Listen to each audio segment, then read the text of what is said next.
Grandpa's bizarre new pet. So last weekend, my family gathered at my grandparents' house for what we thought was going to be a regular Sunday afternoon barbecue.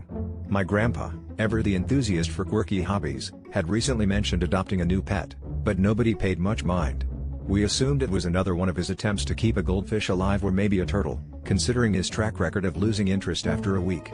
The backyard was bustling with family chatter, the smell of grilled burgers, and the occasional sound of children playing tag. Then, without any warning, Grandpa emerged from the garage with what I can only describe as the most perplexing pet any of us had ever seen.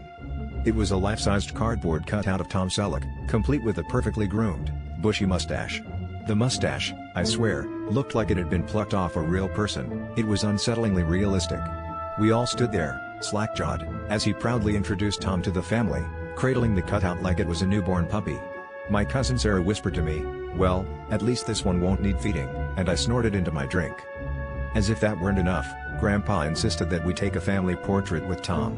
It was like a scene out of a bizarre sitcom, with my grandma rolling her eyes and muttering something about too much time on his hands.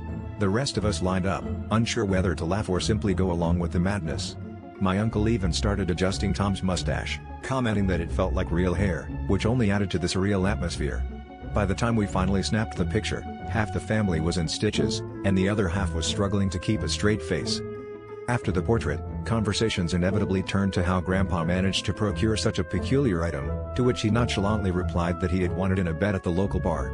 Of course, this opened up a whole new line of questioning, but Grandpa just winked and said, "Well, now we have a magnum picture for the ages." And with that, the mystery of the mustachioed cardboard cutout was sealed with a pun, leaving us all laughing at the absurdity of it all.